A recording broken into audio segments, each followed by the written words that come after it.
The accusations began at 3:47 p.m. on a Saturday afternoon at a Miller family reunion. The exact time is etched in my memory like a shard of glass.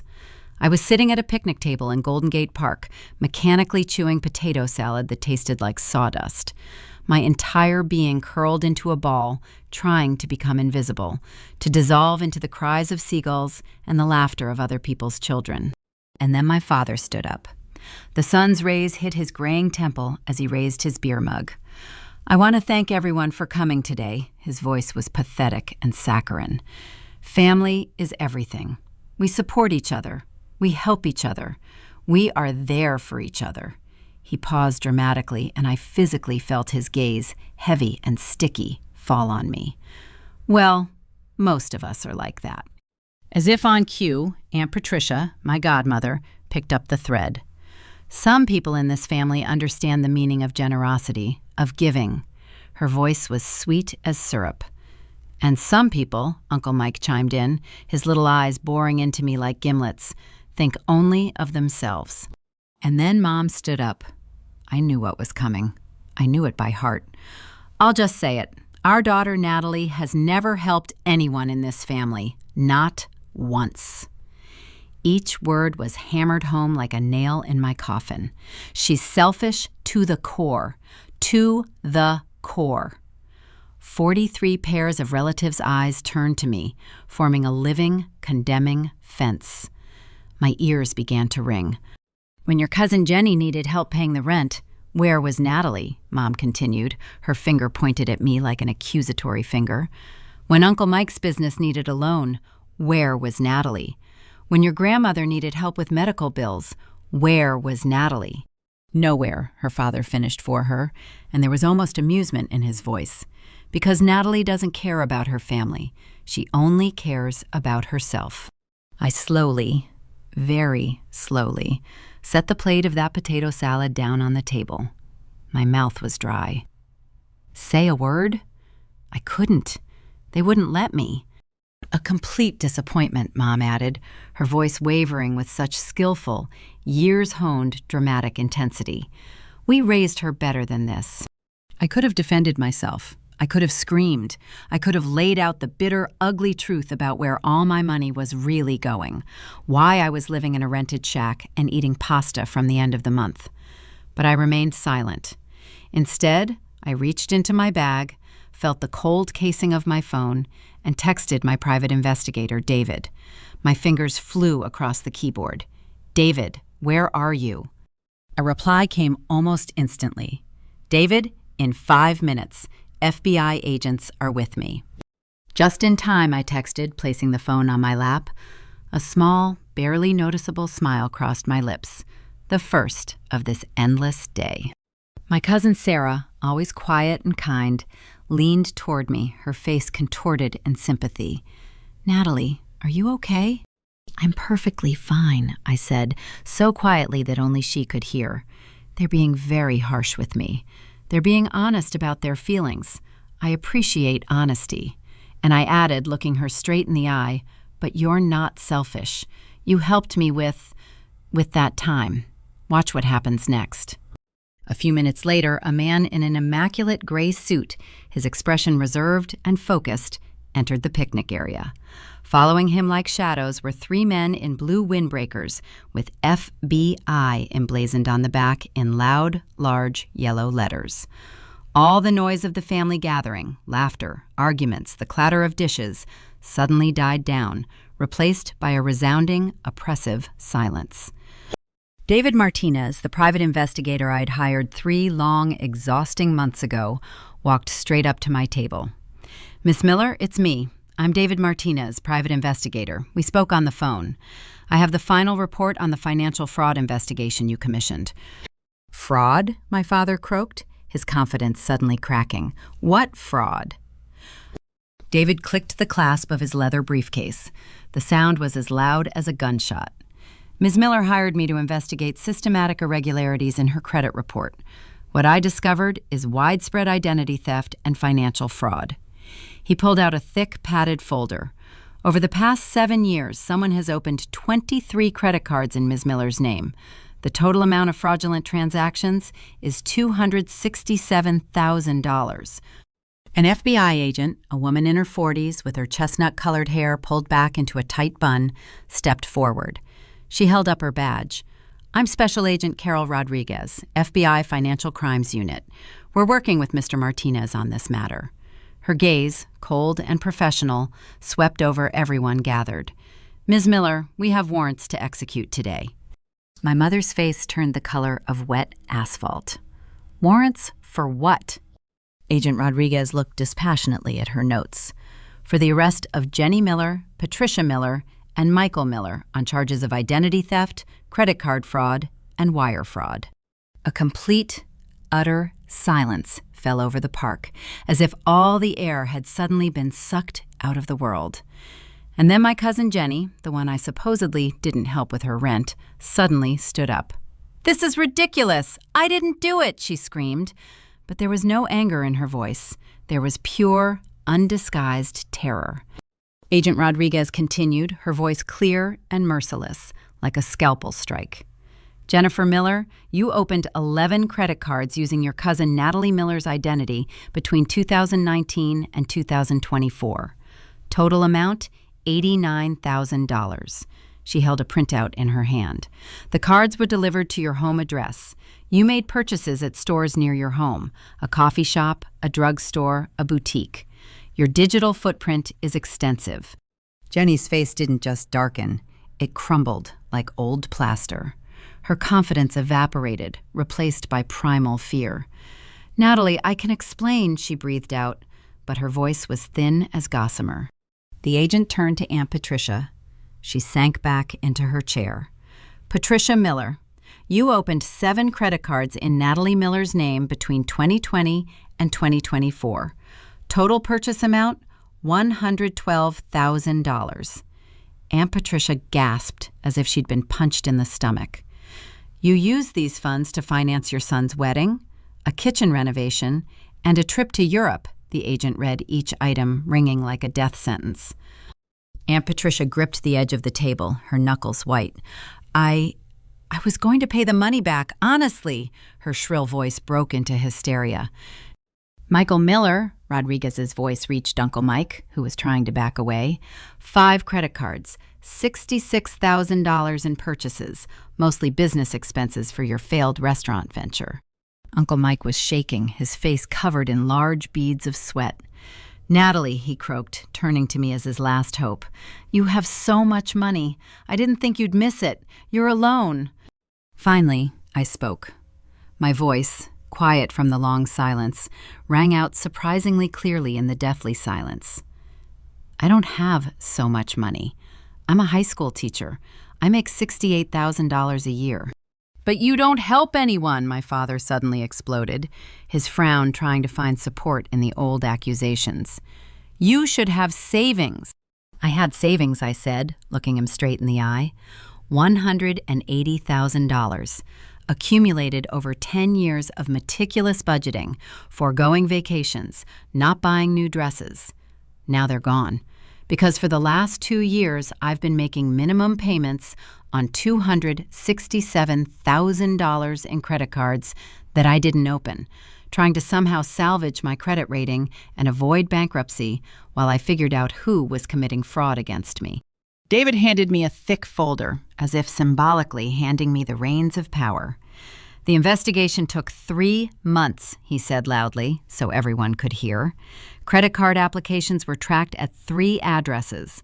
Store surveillance footage clearly showed the cardholders making purchases. Bank statements showed the movement of the money." He turned to my family, his face expressing cold contempt. "For 7 years, 3 members of this family systematically destroyed Natalie Miller's financial life and reputation, all the while calling her selfish for not giving them the money they stole from her." Agent Rodriguez stepped forward, steel handcuffs flashing in her hands. "Jennifer Miller, you are under arrest for identity theft and fraud." "No," Jenny screamed, her eyes brimming with tears, pleading with me.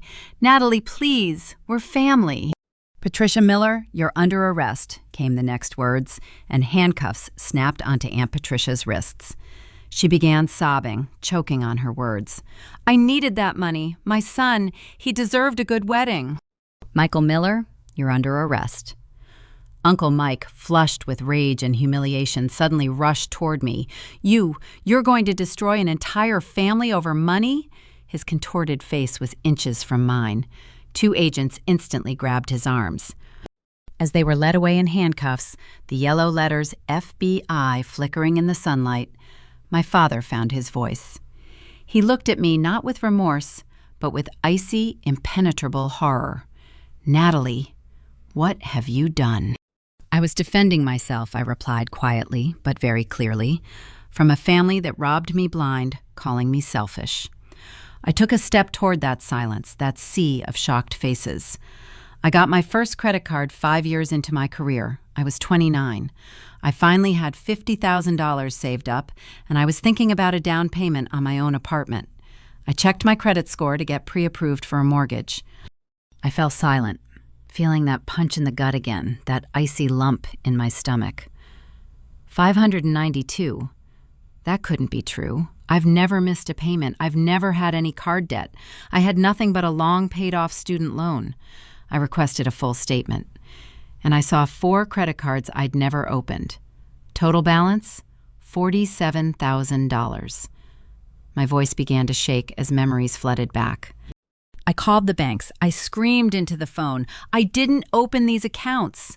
The applications were submitted online using my Social Security number, birth date, and my mother's maiden name. I looked at my mother. She averted her eyes. Someone stole my identity. They told me to file a police report and a fraud report with every company. So I did. I spent 6 months of my life running around trying to close those cards and erase the debts from my credit report. A year later, it happened again. Another punch in the gut just when I was barely breathing.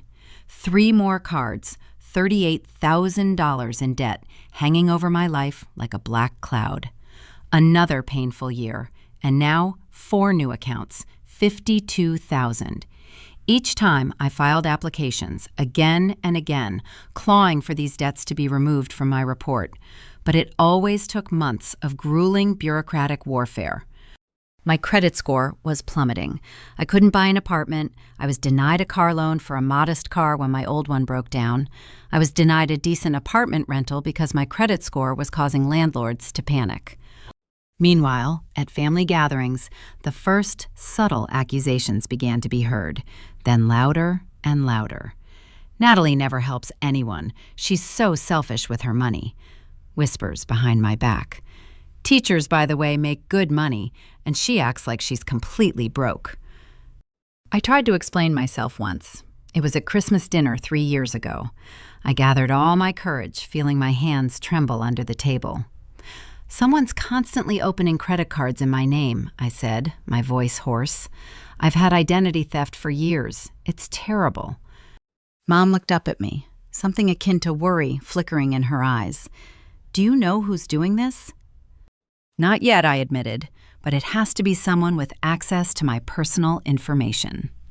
"Well, it certainly isn't anyone in our family," Dad flared up immediately, slamming his palm on the table so hard the dishes rattled. His face flushed with indignation. "We would never do that." "I didn't say it was family," I whispered, cringing. "You implied it," he screamed. "You implied it." "I just said someone had access to my information," I tried to defend myself, but felt treacherous tears welling up in my eyes. Uncle Mike laughed loudly, leaning back in his chair. "Yeah, I see. You probably put your Social Security number on some shady website. That's why young people get scammed so easily. Carelessness." I fell silent. I fell silent forever. After that, I stopped mentioning it at family gatherings. But the cards kept coming. By year 6, my credit history was a scorched earth. I'd spent $30,000 of my own honestly earned money making minimum payments on these fraudulent debts, just to keep them from going to collections while I was trying to figure things out. My savings were gone, evaporated. My credit score was stuck at 580. I was living paycheck to paycheck, constantly panicking, unable to buy a house or even rent anything better than a cheap room in a rough neighborhood. And at every family gathering, I was called selfish. Can you help Jenny with the rent? Can you lend Uncle Mike some money for his business? Can you contribute to Grandma's bills? I can't. I'm in financial trouble. Selfish. Disappointment. We raised you better. 6 months ago, I'd had enough. I hired David Martinez, a private investigator who specialized in identity theft. I want to know who's doing this to me, I told him over the phone, my voice shaking not from fear, but from pent-up rage. I don't care how much it costs. An investigation like this usually costs between $15,000 and $25,000, he warned. Okay, find them. It took 3 months, but David found everything. And I realized what people don't realize. Identity theft isn't just about money. It's about time. Each new fraudulent card took me hours, days, weeks. Hours on the phone, filling out endless forms, going to the police, disputing charges, collecting and sending documents. I spent literally hundreds of hours over the past 7 years fighting this nightmare, while also working full-time as a teacher. And teaching isn't a 9-to-5 job. It's waking up at 6, lessons starting at 8, grading notebooks until midnight, planning on the weekends.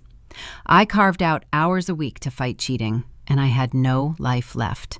No dates, no hobbies, no social life, just work and endless defense. Meanwhile, my family was living well. Jenny got married, vacationed in Bali, and constantly posted photos of her happy life on Instagram. Aunt Patricia renovated her entire house, boasting about her new Italian stone kitchen. Uncle Mike opened and successfully destroyed 3 of his restaurants, all with my money, as it turned out. And all this time, they called me selfish. David's investigation revealed a clear, disgusting pattern. Jenny gained access to my email when she briefly lived with me during her divorce. I took her in out of pity. She took everything: bank statements, pre-approved credit card offers, tax documents, everything she needed to apply for loans in my name like an assembly line. She, my dear cousin, brought Aunt Patricia and Uncle Mike into the picture when they were having financial problems. Natalie won't help us, she told them, as David later told me, retelling the discovered correspondence, so we'll help ourselves. They coordinated their actions like a true criminal group, taking turns showing their cards so the scheme wouldn't seem obvious. And I was going crazy. They used my personal information as if it were communal property, the family treasury, and the whole family, watching my silent suffering, quietly condemned me for not helping them more. The cynicism of this scene was maddening. 2 weeks before the reunion, David called. His voice was solemn and firm. Natalie, I have everything. Names, dates, amounts, documentation, everything is impeccable. Tell me. And he laid it all out. 23 credit cards, $267,000 in fraud, 7 years of systematic, planned theft by 3 of his closest friends. What do you want to do with this information? I answered immediately, without hesitation, because I had been hesitating for 7 long years. I want them arrested. Are you sure? They're family.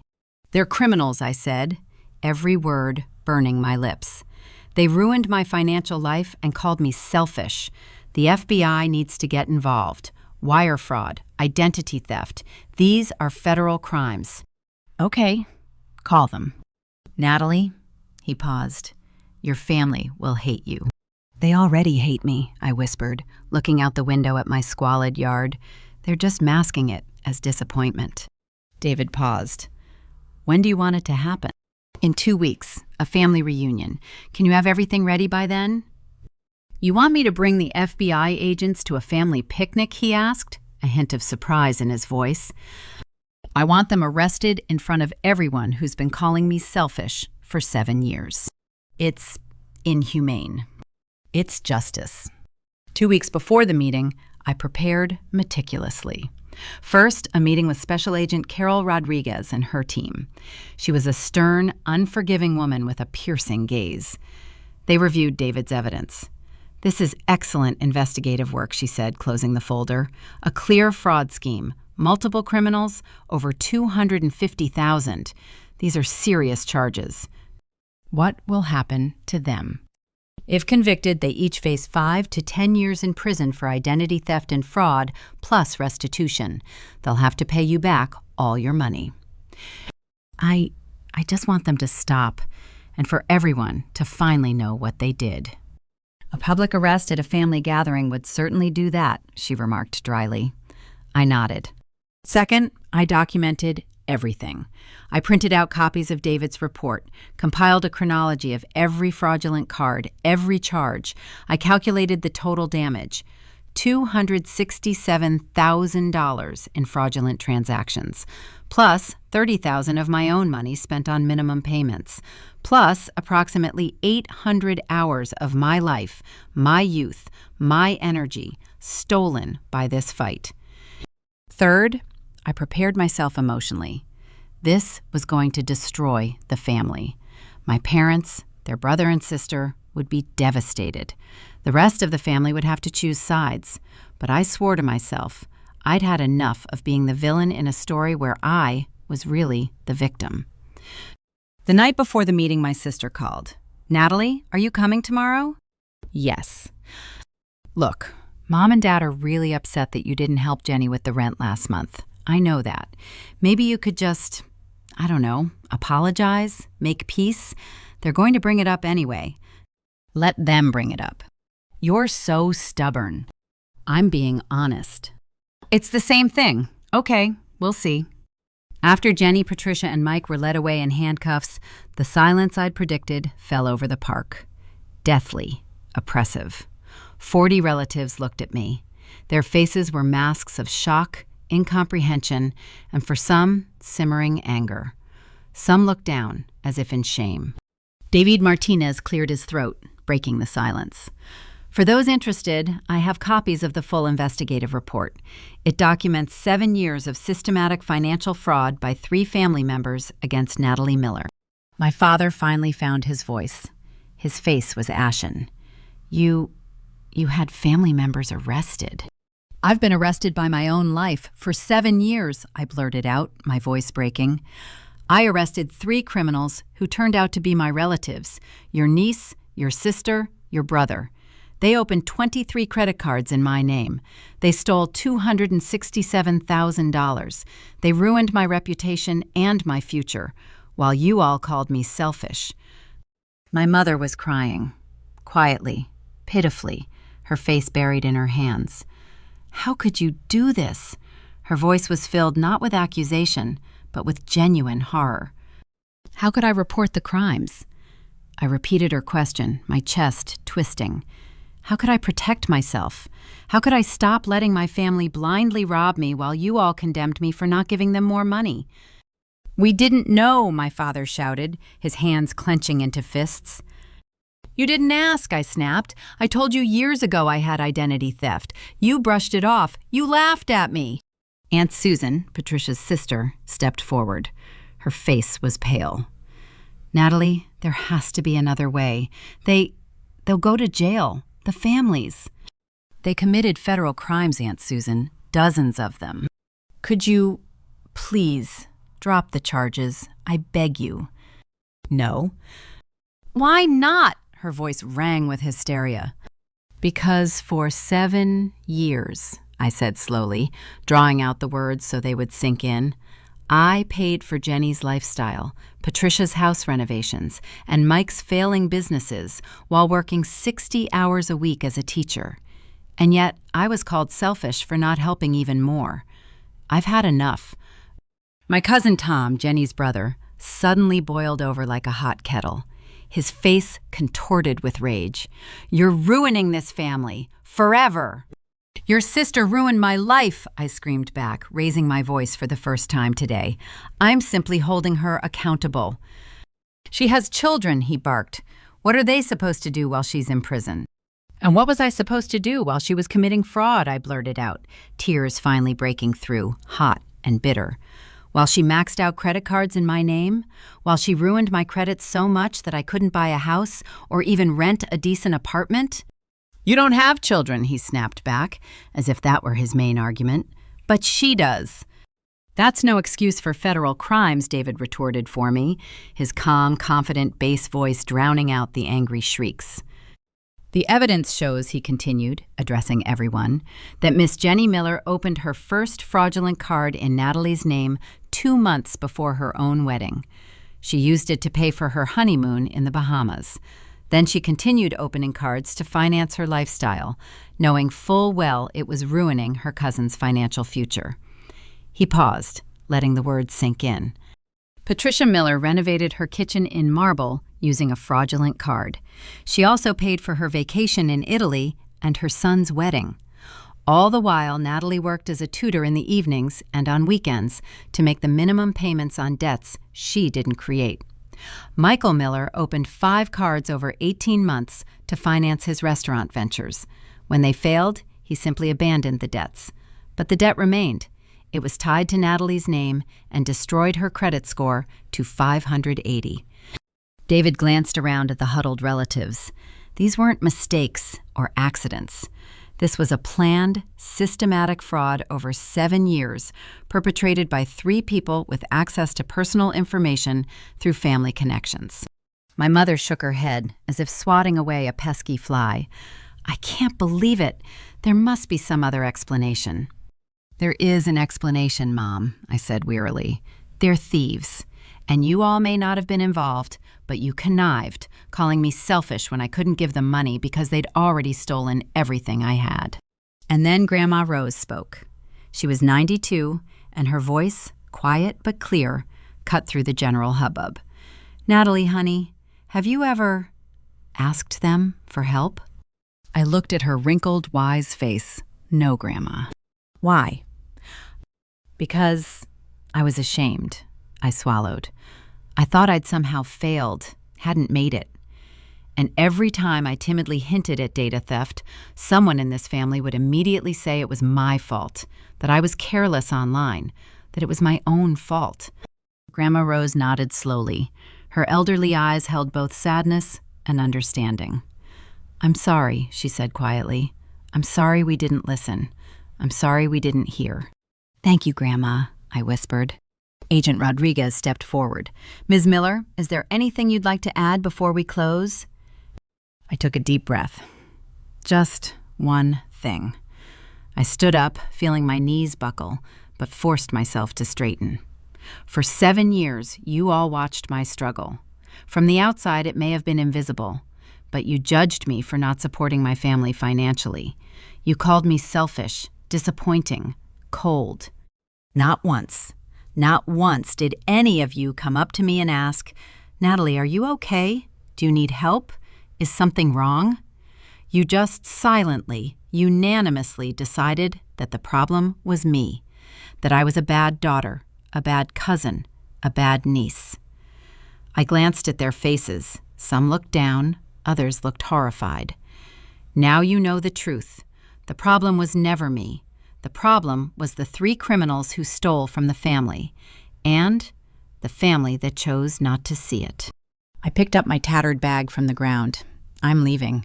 David has copies of the report.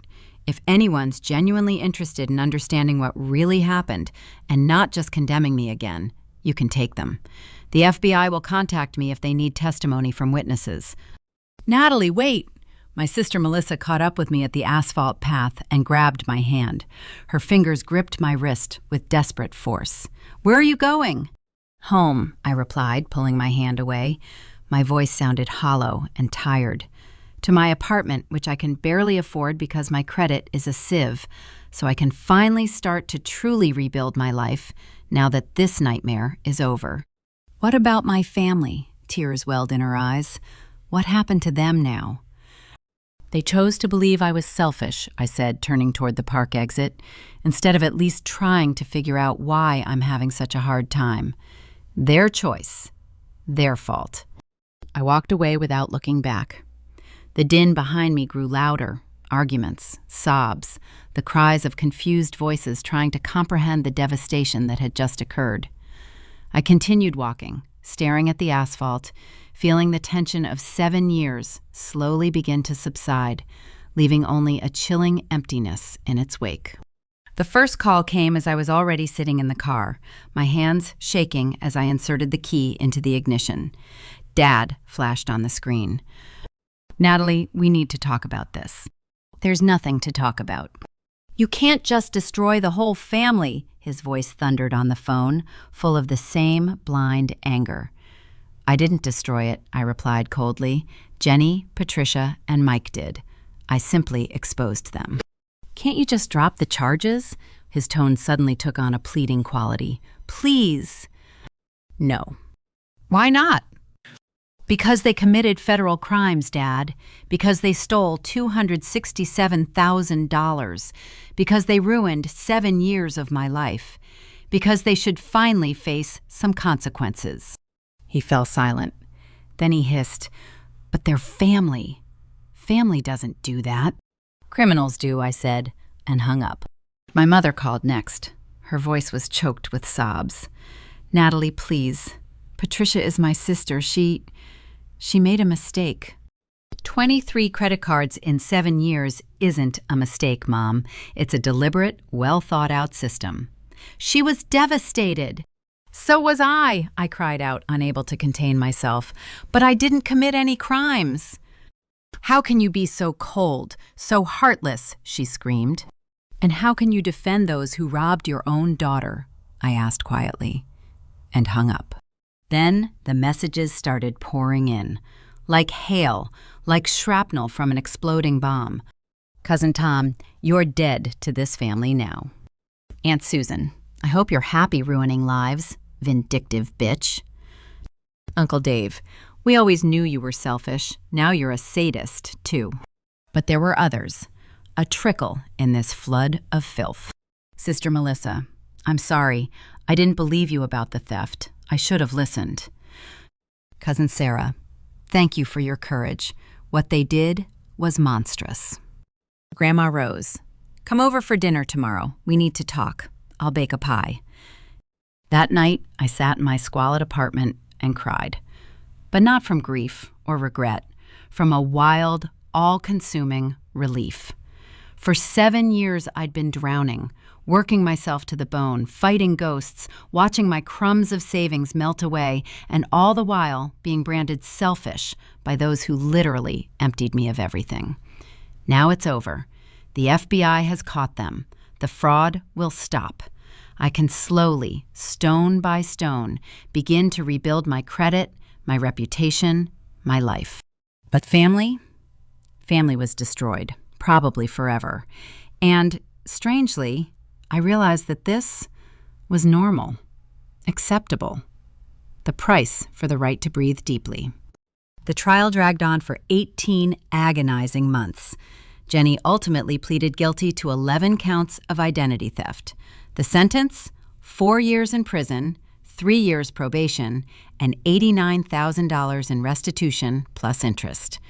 Patricia pleaded guilty to 7 counts, 3 years in prison, 3 years probation, and $112,000 in restitution.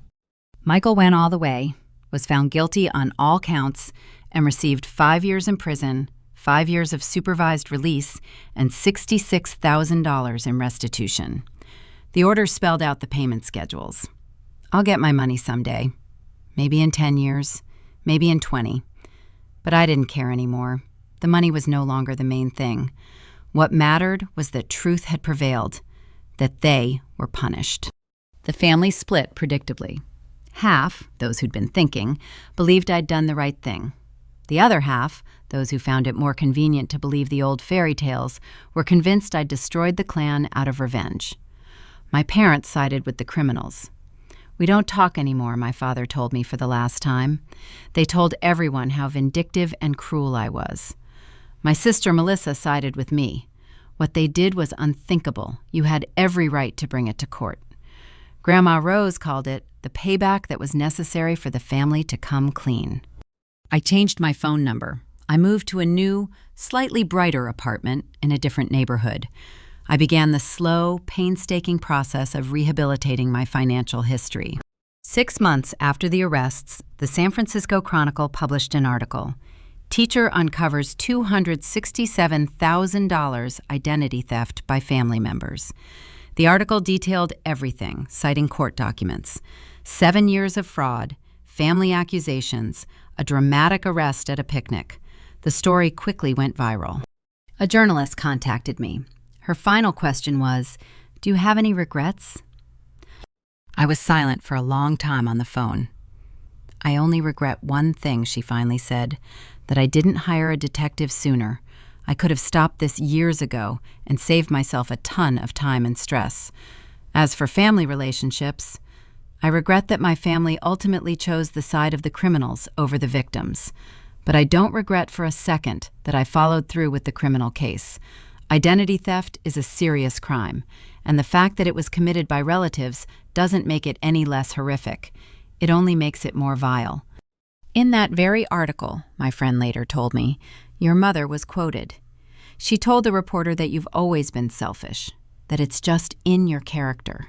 I listened to this, and a bitter taste appeared in my mouth. "My mother," I replied evenly, "allowed 3 people to commit federal crimes against me for years, calling me selfish for not giving them the money they were stealing from me. Her opinion of my character means absolutely nothing to me." "That's harsh," my friend remarked. "That's fair. I've been gaslighted for 7 years by people who stole from me. I won't politely remain silent about it anymore." The article published an old photo of me from work, smiling at my students. And something about that smile, or perhaps about the story itself, struck a chord. For several days, I was deluged with messages from strangers, dozens of letters.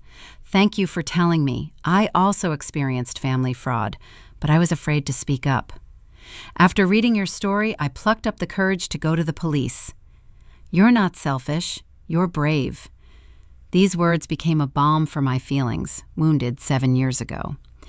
A year after the arrests, I was invited to a fraud victim advocacy conference in Washington. I stood on stage in front of 500 people, my palms clammy. "Identity theft by family members is a topic that's rarely talked about," I said into the microphone, and to my surprise, my voice didn't waver. Because victims are pressured. They're told, "Don't break up the family. Forgive me for your parents. You don't want your cousin to go to jail, do you?" We're made to feel guilty for defending ourselves. We're called vindictive and cruel simply for wanting justice. I paused, looking out at the room.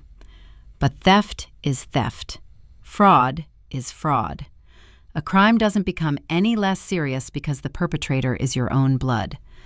I lost 7 years of my life, $267,000, and almost all my family connections. But I also gained something: my dignity, my truth, and my right to say, "That's it, I've had enough." The room erupted in applause. People stood up. I saw tears and understanding on their faces. 2 years after the arrests, I finally signed the contract for my own apartment. Not a room, not a share, but my own bright one-room apartment overlooking a quiet park. My credit rating, after titanic efforts, had risen to a respectable 720. I had once again, bit by bit, scraped together a new down payment. I was finally moving forward. My sister Melissa was helping me move, carrying boxes of books. Suddenly, she stopped. "Mom asked about you," she said carefully, not looking at me. "So?" "She's devastated. Jenny's in jail. Patricia's in jail. Mike's in jail. Dad won't talk to her about it. The whole family has fallen apart." "It's sad," I said, and it was true. There was bitterness, but also pity. "She wants to apologize." For what? For calling me selfish? For defending criminals? For choosing my sister over my daughter? For everything. Natalie, she's getting old. I don't need her apologies, Melissa. I needed her support. 7 years ago, when it would have mattered. "People make mistakes," my sister whispered. "Mistakes are like accidentally putting salt instead of sugar in your tea. What Mom did was a conscious choice. She chose, year after year, to believe I was selfish, instead of at least trying to understand why I was going through so much trouble. It wasn't a mistake. It was a judgment. A sentence. Will you ever be able to forgive her?" I stared out the window for a long time at the green treetops in my new yard. I don't know, maybe. But forgiveness isn't the same as reconciliation. I can forgive and still choose not to have a relationship with her. That's my right. It's so sad, Melissa sighed. You know what's sadder? That it took $267,000 in fraud and 3 FBI arrests for her to realize she was wrong about me. That's what's truly sad. We finished moving in a heavy but honest silence. That night, in my new apartment, still smelling of fresh paint, I sat on the bare floor, my back against the wall, and suddenly felt something I hadn't felt in 7 years. Not just silence, peace. Not because I got my money back. The restitution payments came in tiny drops, $200 a month, stretched out over decades. Not because my family apologized. They didn't really apologize. They only regretted the consequences. But because I finally spoke my truth out loud and chose myself, not the people who for years had been choosing everyone but me. That, it turns out, was enough. Then a letter arrived with a prison postmark from Jenny. Dear Natalie, I've had 3 years to think about what I've done. 3 years to understand the damage I've caused you. 3 years to realize how, by calling you selfish, I was ruining your life. I'm sorry. I know it doesn't change anything. An apology won't give you back 7 years, won't return $89,000, won't restore our family. But I still apologize. I told myself back then that it was temporary, that you wouldn't notice that you were alone, childless, and I had a family to support. I was wrong. I was a thief, and I deserve to be here. I don't expect you to forgive me. I just wanted you to know that I finally understand what I did. Jenny. I reread the letter twice. Then I picked up a pen and a blank sheet of paper. Jenny, thank you for your apology. I accept it. But accepting an apology doesn't undo the consequences. You committed federal crimes. You destroyed my credit score, my savings, and my trust in my family. I hope your time in prison helped you become a different person. I sincerely hope that when you get out, you'll be a better mother to your children. But we won't have a relationship. What you've done can't be fixed with a letter. I wish you all the best. From a distance, Natalie. I sent the letter and went to have tea on my new balcony. Because I finally understood. Forgiveness is not reconciliation. You can forgive someone and still choose not to let them back into your life. You can acknowledge their growth and still protect yourself from future harm. You can wish them well and still leave. And that's okay. More than okay. Because at the end of this long, dark story, I chose myself. Against family expectations, against the pressure to forgive for the sake of peace, against the false belief that a victim is obligated to be magnanimous. I chose myself, and I make this choice anew every day, waking up in my quiet, safe apartment where no one steals from me or calls me selfish anymore. This is my world, and it is enough for me.